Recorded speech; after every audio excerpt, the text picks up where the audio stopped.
What is up, everyone? Welcome back to another video today, and in this video we are doing the 87th installment of Random Model Airports. Today we're going to be doing the Juneau International Airport. Thank you to Jacob the Everything Kid for making this suggestion. If you have any new suggestions, please leave them in the comments below. Back to Alaska, the second time in this series. I figured, since we haven't really checked out this state all that much, I figured we'd return to it so soon, since in episode 85, or 84 rather, I did Fairbanks.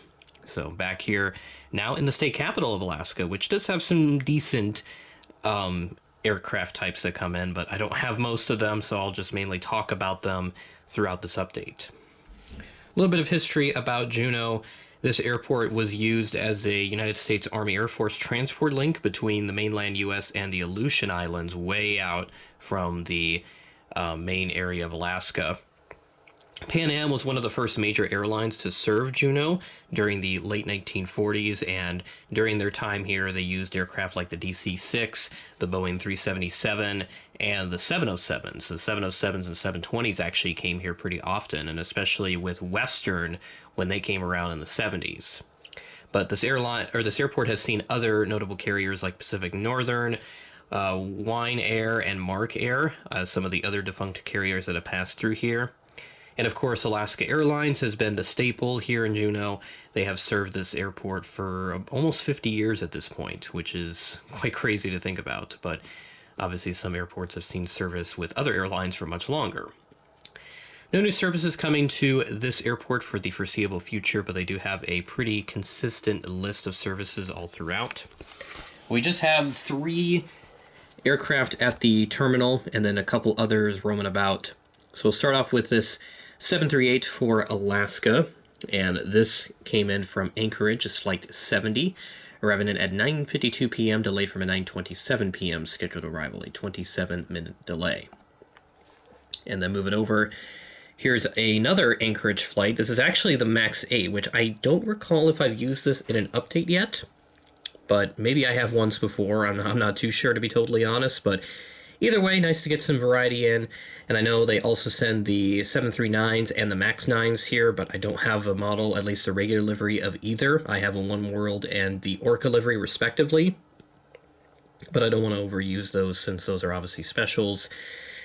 This MAX 8 arrived in as Flight 62. This is the early morning flight, arriving in at 8:18 a.m., ahead of a scheduled 8:28 a.m. arrival.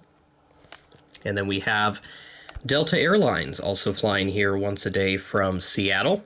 The 737-800 arrived in as Flight 2169 at 5:50 p.m., ahead of a scheduled 6:06 p.m. arrival. And that is a terminal. Very small for a very small airport, but obviously the community is not that big, and they don't have much area to work with either, so they really have to make do with the space that they've got. And then moving over to our lone cargo aircraft, we have this Alaska Air Cargo 737-700.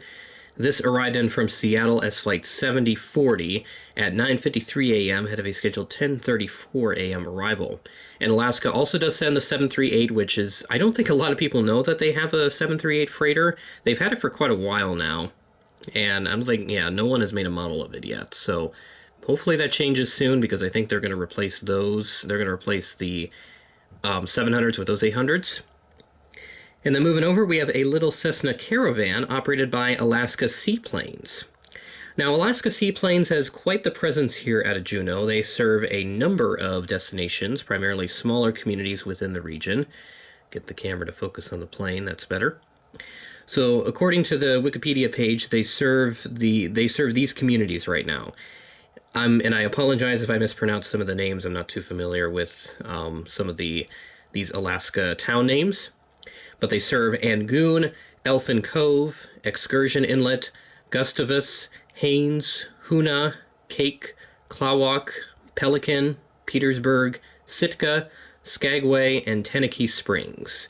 Those are all the places that they serve. And then as for Ward Air, that's another airline that I don't have in this update. They also serve Excursion Inlet, and then charter services to Chatham and Funter Bay is also where they go.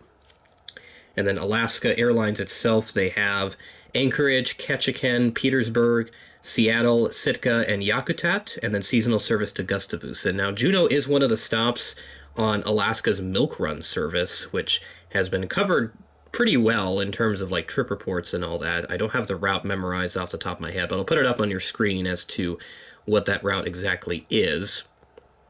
But either way, it's pretty cool to have this milk run service come through to connect these communities to the outside world, since there isn't really any way to get to Juneau other than by air, or maybe even by boat if you're lucky, but it just depends on the circumstances. But anyways, back on track to the Alaska Seaplane Cessna 208. This is the Sitka flight, arriving in as flight 616 at 10:02 a.m. ahead of a scheduled 10:15 a.m. arrival. And there you go, Juneau, update number 87 in this series. Thanks, Jacob, again for suggesting this airport. Please keep providing new suggestions. I'm always happy to entertain those as we move forward. And certainly with the models that I've acquired at airliners this past year in Atlanta, certainly should help me do a lot of more fun airports as we move forward, but certainly still looking to acquire some unique stuff. I wanted to get a Zip Air 787 out of the NG Exchange run, but those sold out and they didn't even have the right tail variant anyway, so I was looking to get that so that I could do San Jose in the future, which is in my plans. But we'll see if I come across one later on. And then there's also some other fun models that will be coming in very soon. With that being said, that is the end of the video. Thanks for watching, and I will catch you in the next video.